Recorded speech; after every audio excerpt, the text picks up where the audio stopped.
Shalom à toutes et à tous. On est très content de se retrouver avec le Rav Yehuda Ben Ishai de la communauté de Emunah Shlema. Parashat Lech Lecha. On va parler de grandes épreuves et d'un grand peuple.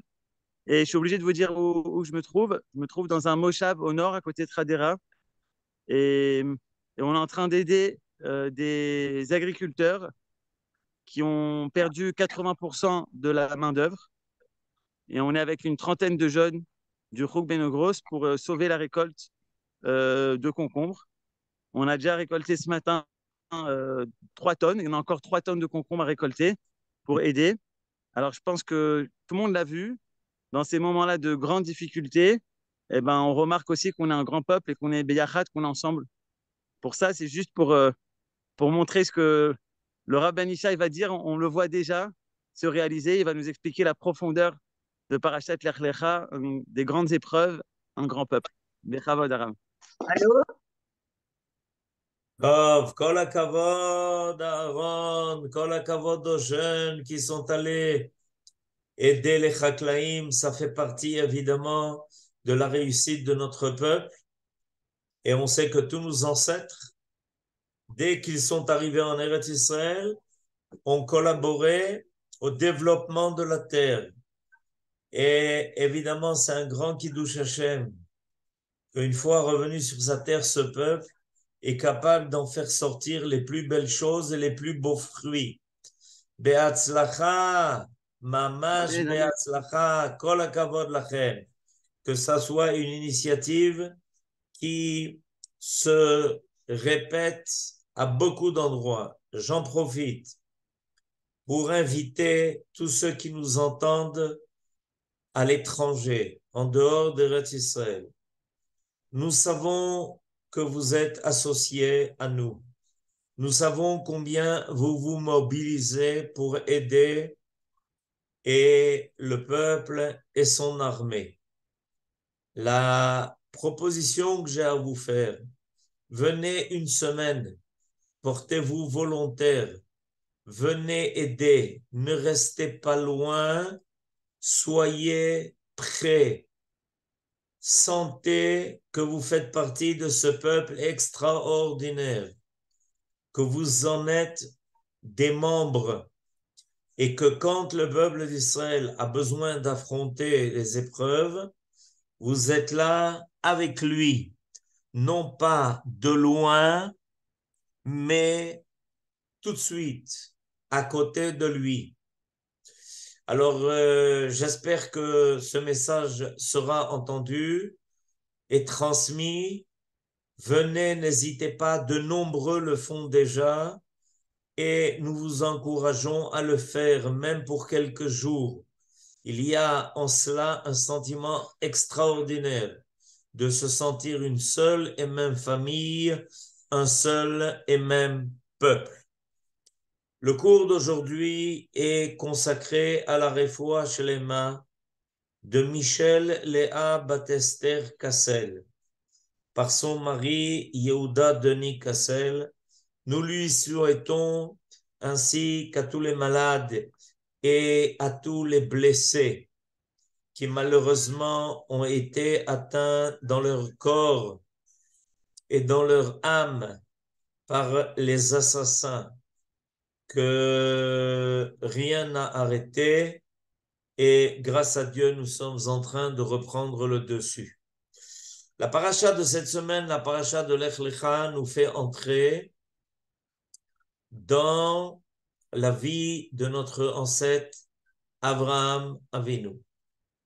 Avraham Avinu a été choisi par Akadosh Baruch Hu pour fonder un peuple. Et ce peuple est appelé Goy Gadol, un grand peuple. Un grand non pas en quantité, mais en qualité. Un peuple qui est capable de grandeur. Et donc, cette paracha et celle d'après va nous faire découvrir le personnage extraordinaire qui s'appelle Abraham et qui lui aussi est appelé Gadol. Alors, au début du chapitre 5 de Pirkei Avot, il y a une Mishnah que je vais maintenant enseigner, vous lire, et on va essayer de comprendre ensemble qu'est-ce que cette Mishnah vient nous transmettre, qu'est-ce qu'elle vient nous dire, et surtout quel est l'enseignement important que nous devons en tirer. La Mishnah Gimel, troisième Mishnah du chapitre 5. Asara Nisyonot. Nitnasa Avraham Avinu. Ve'amad Bekulam. Leodia. Kama Hibbato shel Avraham Avinu. Notre ancêtre Avraham a dû passer par 10 épreuves. Et il a réussi à les traverser. Et ça, c'est pour nous faire savoir combien Akadosh Baruch Hu lui porte une grande affection. Rashi, dans son commentaire sur cette Mishnah, nous fait la liste des 10 nisyonotes, des 10 épreuves par lesquelles notre ancêtre Abraham est passé, qu'il a traversé. Et la plupart des épreuves qui sont rappelées dans cette liste-là sont des épreuves qui sont dans notre paracha, la paracha de Lech Lecha. Alors je vous lis la liste de ces 10 épreuves. Elle est intéressante et elle nous fait découvrir quelle force, quelle puissance, quelle ténacité, quelle grandeur d'âme avait notre ancêtre Abraham. Et ensuite, on va essayer de comprendre pourquoi il est important pour nos sages de nous faire savoir que Abraham a tenu le coup. Plus que cela, on va bientôt le comprendre. Alors, comme première épreuve, il nous parle du fait que Nimrod, dès son plus jeune âge, a voulu le supprimer. En effet, ses conseillers lui ont annoncé qu'allait naître un personnage, le fils de Terach, qui allait lui tenir tête et qui n'allait pas accepter son régime de terreur. Il a dû pour cela être caché pendant 13 ans, nous dit Rashi. Deuxième épreuve, il a été jeté par Nimrod quand effectivement il s'est rendu compte de la force d'Abraham de ne pas reculer, de ne pas céder. Il a jeté dans la fournaise ardente. Ensuite, troisième épreuve, Dieu réclame de lui de tout quitter. Lech lecha mi artsecha, ta terre, mi molatecha, ta patrie, bet avicha, la maison de ton père. Quitte tout. Quatrième épreuve. Il arrive en Eretz Israël et voilà que dans la terre promise, il est obligé d'affronter la famine. Et évidemment, cinquième épreuve, à cause de cela, il doit descendre en Égypte. Et la première chose qui lui arrive là-bas quand il y arrive, c'est que le pharaon s'empare de sa femme, Sarah, la tzadéket. Sixième épreuve, Nimrod, avec d'autres, ils sont en tout 4, décide de faire prisonnier, de s'emparer de Lot, le neveu d'Abraham, et le but était d'attirer Abraham dans un piège. C'est-à-dire que par l'intermédiaire de Lot, en fait, ces 4 rois qui avaient décidé de dominer le monde et savaient qu'Abraham ne leur permettrait pas, avaient décidé d'attirer Abraham à eux pour le supprimer. Septième épreuve, dans l'alliance qu'il conclut Brit Ben Abetarim, Akadosh Baruch Hu fait voir à Abraham l'avenir de ses enfants et comment sa descendance va passer par les 4 empires qui vont dominer le monde et combien ils vont souffrir. 8e épreuve. Abraham, à l'âge de 99 ans, a dû se faire lui-même la Brit Mila et faire la Brit Mila aux gens de sa famille. 9e épreuve. Après que Agar ait mis au monde un fils, Ishmaël, Akadosh Baruch Hu demande à Abraham d'entendre la voix de Sarah et de le répudier. Ishmaël et sa mère. 10e épreuve, la Akedat Yitzhak, le sacrifice d'Yitzhak. Rajoute que ce chiffre de 10 est significatif. Pourquoi? Parce que le monde a été créé par les 10 paroles. Et Akadosh Baruch Hu, avec une patience extraordinaire, laisse au monde une possibilité de réussir le projet divin à travers 10 générations. Et au bout de 10 générations, il n'y a pas d'autre choix que d'effacer toute l'humanité, sauf Noach, qui doit se réfugier avec ses enfants et leurs femmes dans une arche. Et voilà que Akadosh Baruch Hu est prêt à nouveau à permettre à l'humanité de reprendre un nouveau départ, à nouveau 10 générations. Et ces 10 générations ne réussissent pas à faire aboutir le projet divin de la réussite d'un monde qui se maintient par les 10 paroles divines jusqu'à ce qu'arrive Abraham. Et Abraham est finalement celui qui, en assumant la volonté de Dieu, sans jamais reculer, sans jamais se plier, sans jamais faiblir, va finir par confirmer le bien fondé de la création du monde et de l'homme.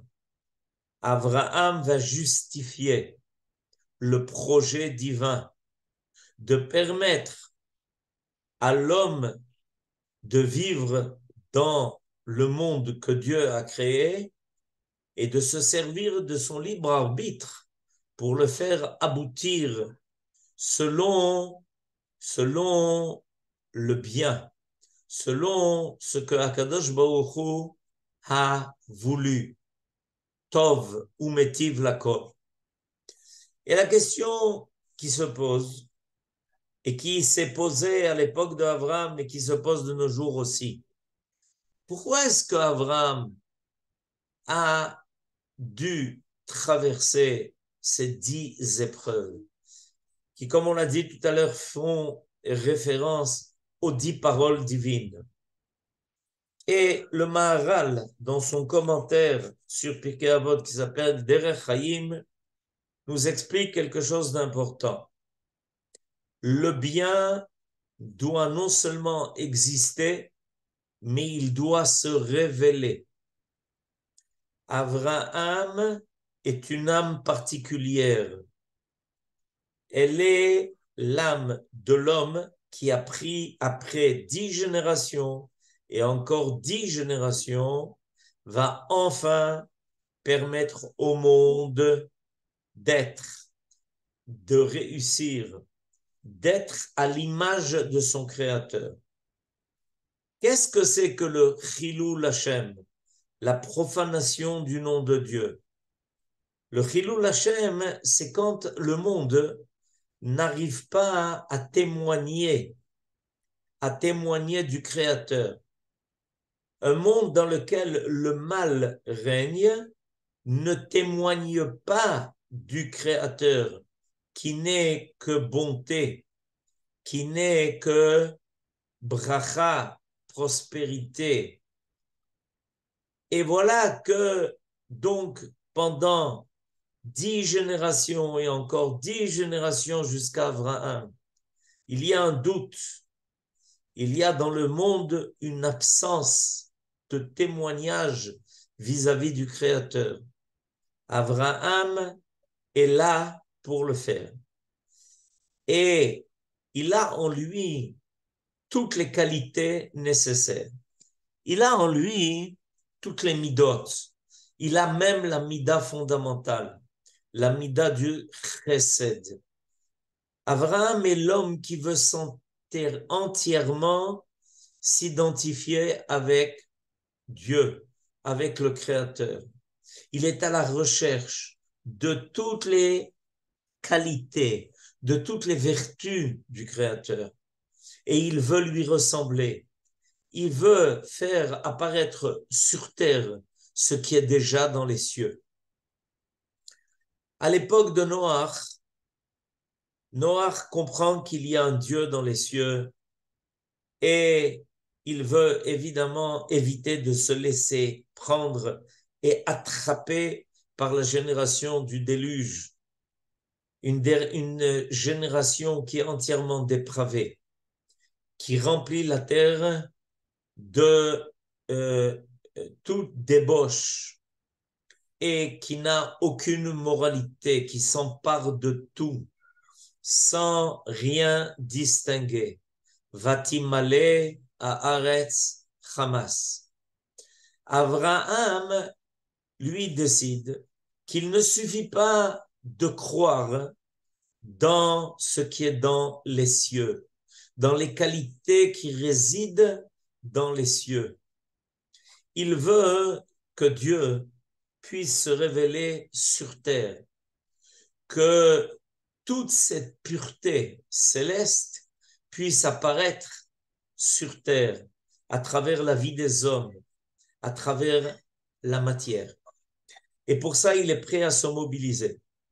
À travers les 10 épreuves que Abraham traverse, on peut trouver toutes les faces de ce qu'un homme a affronté sur terre. Il a en effet à surmonter des ennemis qui sont extérieurs à lui, mais il a aussi à faire preuve de force d'âme envers une faiblesse qui pourrait être en lui.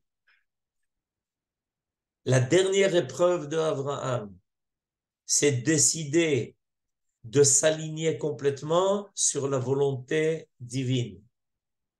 Et là, nous dit le Maharal, voilà la grandeur de Abraham. La grandeur de Abraham, c'est de ne pas laisser le bien en potentiel.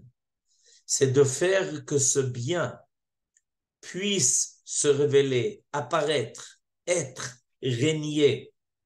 Pour ça, le Tov doit être capable d'affronter tout ce qui veut s'opposer à lui, tout ce qui est contre lui. Et il ne doit pas hésiter. Pour ça, il ne doit avoir aucune hésitation. Et ça, Abraham va le faire. Il va le faire tout au long de sa vie. Pour révéler quelque chose de grand, il faut en fait passer par de grandes épreuves. Pourquoi? Parce que quand il y a un potentiel qui est grand, il va falloir de grandes épreuves pour être capable de révéler tout le contenu énorme qui est dans l'âme d'Abraham. Et ça va arriver aussi avec son peuple, avec le peuple qui va descendre d'Abraham. Bien des fois, on nous pose la question, mais comment se fait-il que le peuple d'Israël, à travers tous les siècles, toutes les générations, est-il besoin de passer par tellement d'épreuves? Et on n'a pas le sentiment que les épreuves diminuent. La barre qu'on nous met est une barre très haute. Pourquoi? Parce que le peuple d'Israël est appelé dans notre paracha Goy Gadol, c'est-à-dire un peuple avec une grandeur d'âme, un potentiel énorme. Les épreuves font apparaître la capacité qui est en ce peuple-là. Cette capacité nous fait affronter tout ce qui veut s'opposer à la lumière, au Tov. Elle nous fait affronter cela. Si on passait la liste de toutes les épreuves que je vous ai rappelées auparavant, on s'apercevrait que toutes ces épreuves vont en fait résumer l'histoire de l'homme sur Terre, dans le monde, non pas seulement au niveau individuel, mais aussi au niveau collectif. Le peuple d'Israël résume aujourd'hui les aspirations les plus élevées de l'humanité. Le peuple d'Israël aujourd'hui concentre tout ce que l'on peut attendre de l'homme, la bonté, la grandeur et la noblesse d'âme, la capacité de se donner pour autrui, de faire abstraction de lui-même pour l'autre, sans hésiter, la capacité de ne pas se laisser abattre, mais de savoir que même lorsque l'on a reçu un coup, Dieu est à nos côtés. Et je voudrais vous faire une remarque sur la Mishnah. Sur la Mishnah que je vous ai lue au début de ce cours. La Mishnah qui nous parle des 10 épreuves par lesquelles Abraham est passé. Asara nisyonot nitnasa Abraham Avinu ve'amad bekulam. Ve'amad, ça veut dire littéralement, il s'est tenu debout. Quand quelqu'un passe des épreuves, on a peut-être à s'attendre qu'il soit courbé, qu'il plie sous le fardeau de ces épreuves, qu'il se laisse accabler. Et en réalité, cette Mishnah nous dit quelque chose d'extraordinaire. Cette Mishnah nous dit que chaque épreuve faisait redresser Abraham encore plus que ce qu'il était. Ve'amad bekulam.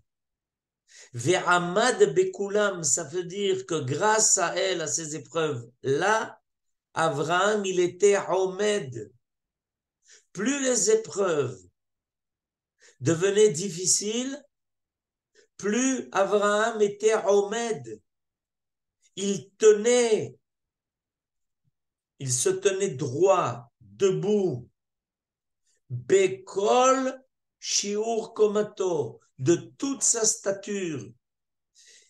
Quand les épreuves rencontrent quelqu'un qui est à la hauteur, non seulement ces épreuves ne l'abattent pas, non seulement ces épreuves ne le, ne le, ne le font pas tomber, elles ne le brisent pas, mais au contraire, étant donné qu'il affronte ces épreuves, il se redresse, il se tient de plus en plus ferme, de plus en plus droit. Et ce qui est dit à propos d'Abraham est dit à propos de la descendance d'Abraham. Regardons depuis que cette guerre nous a été déclaré depuis Simchat Torah Shabbat. Le peuple d'Israël se relève. Le peuple d'Israël se tient encore plus droit. Le peuple d'Israël montre sa force, sa vaillance, sa capacité de regarder l'ennemi et de courir vers lui. Les forces que nous découvrons dépassent de loin les forces que nous croyions avoir auparavant. Voilà ce que les épreuves donnent. Elles font de nous un goy gadol. On a grandi. Les épreuves, quand elles sont destinées, quand elles arrivent à la bonne adresse, parce qu'aucune épreuve ne se trompe d'adresse, elles arrivent toujours à la bonne adresse. Akadosh Baruch Hu sait vers qui il doit diriger sa demande, parce qu'il sait que la personne ou le peuple sera capable de l'assumer. Alors, à ce moment-là, quand ça arrive à la bonne adresse, voilà que tout d'un coup, on découvre quelque chose de plus grand qu'auparavant. Et c'est ce qui est dit dans la Mishnah. Ve'amad. Et il s'est tenu de plus en plus droit. Bekulam. Bekulam, ça veut dire par l'intermédiaire de toutes ces épreuves-là. On aurait pu s'attendre à ce que cet accumul d'épreuves, depuis la première jusqu'à la Akedat Yitzhak, fasse flancher Abraham. Eh bien, vous savez ce qui s'est passé? Ça ne l'a pas fait flancher, ça l'a raffirmé. Ça lui a donné plus de force. Il est devenu encore plus grand. Plus ça allait, et plus la force de Abraham allait en grandissant, en s'élevant. Et évidemment, il faut aussi savoir que Dieu était de plus en plus avec lui. Dieu l'accompagnait. Si au début de notre paracha, on entend Akadosh Baruch Hu dire à Abraham, va vers la terre que je te montrerai, c'est-à-dire vers quelque chose de lointain. Au fur et à mesure que les épreuves arrivent, voilà que Abraham sent que Dieu est de plus en plus à ses côtés. Et à la Kedah, juste au moment où il décide de exécuter la volonté divine, Dieu se fait entendre à lui. Il attend depuis le début de la paracha jusqu'à la fin de la paracha de la semaine prochaine. Akadosh Baruch Hu l'attend. Il attend au Har Moriah. Il attend à l'esplanade du temple. Et quand Abraham arrive jusqu'au summum de ses efforts, alors il rencontre Akadosh Baruch Hu en voie directe. Eh bien, il en est de même pour le peuple d'Israël. Le peuple d'Israël a quitté sa terre, malheureusement, il y a 2000 ans. Depuis 2000 ans, le peuple a erré. Il a été dispersé parmi les nations. Et voilà que Dieu nous a fait un miracle. Il nous a appelés. Il nous a demandé de revenir à la maison. Hier, c'était la Iloula de Rachel Imenu, qui est restée à sa place pour faire entendre sa voix et demander à ce que tous ses enfants reviennent. Et voilà que les enfants ont entendu la voix de Rachel. Et ils sont revenus. Ils sont là. Et en même temps qu'il y a eu ce retour géographique et physique, c'est passé le retour de toutes les étincelles de la lumière d'Israël.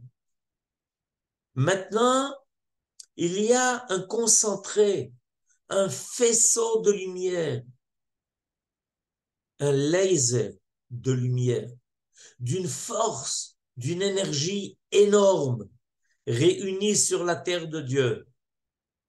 Et les gens continuent de le rejoindre, d'amener leur propre étincelle. On entend, même en ces moments-là, nos frères qui font leur alia, qui viennent nous renforcer, qui viennent se renforcer, qui viennent rajouter leur lumière à celle qui est déjà présente à Tzion. Or Chadash, al Tzion Ta'ir. Veniske kulanu bimera leoro. Maintenant, c'est pas du tout surprenant que devant une telle lumière qui aujourd'hui est concentrée sur notre terre, l'obscurité veut grandir. L'obscurité veut devenir encore plus épaisse. Elle veut à tout prix, dans un dernier effort, être un écran pour ne pas permettre au peuple de la Bible, au peuple qui est en contact et en dialogue avec le Créateur, de mener l'humanité vers le meilleur. Et c'est pour ça que les combats deviennent difficiles.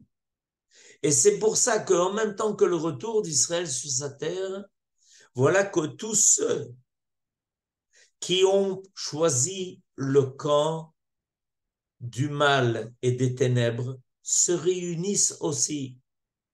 Avec la réunion du peuple d'Israël, il y a aussi malheureusement la réunion de ceux qui ont de mauvaises intentions. On est maintenant à un moment critique, un carrefour de l'histoire. Chaque peuple, chaque dirigeant va devoir faire le choix. Est-ce que je me joins à ce roi qui a décidé qu'il s'appellera Malki Tzedek, qui était le fils de Noach, Shem, et qui a voulu fonder la capitale de la justice. Il était le roi de Jérusalem et il s'appelait Malki Tzedek, mon roi est la justice. Est-ce que je vais me joindre à lui ou est-ce que je vais me joindre à l'autre, à celui qui en fait a voulu faire réapparaître la civilisation du déluge, la civilisation du mal, la civilisation des ténèbres, la civilisation où finalement, malheureusement, va surgir une catastrophe qui risque de menacer l'existence du monde. Aujourd'hui, le monde a un choix à faire. Le peuple d'Israël montre. Il montre le but, il montre le chemin. Il nous dit, regardez, il y a un chemin vers la lumière. Est-ce qu'on va le prendre? Est-ce que vous allez vous joindre à nous dans cet effort? Ça vaut le coup pour l'ensemble de l'univers. Et voilà ce qu'Abraham a fait à son époque. Et à son époque, beaucoup l'avaient compris. Beaucoup venaient l'entendre. Beaucoup venaient entendre ses enseignements. Et il a même été nommé le prince de l'humanité. Nessi Elohim ata betochenu. Tu es le prince de Dieu parmi nous sur terre. On va probablement voir une réunion des nations qui ont choisi le bon camp et qui viendront évidemment nommer le prince des nations. c'est celui qui viendra et proposera que la création et les hommes arrivent à témoigner de ce que Dieu a voulu aussi pour l'humanité, le meilleur et non pas le pire. Voilà la grande leçon de Lech Lecha. En réalité, il faut savoir que tout ce qui est dit à propos d'Abraham, Masé Avot, Siman Lebanim, allons sur les traces d'Abraham, sachant qu'effectivement nous traversons des épreuves qui ne sont pas faciles. Abraham les a toutes traversées et a réussi. Il est certain que le peuple d'Israël le fera aussi. Shabbat Shalom.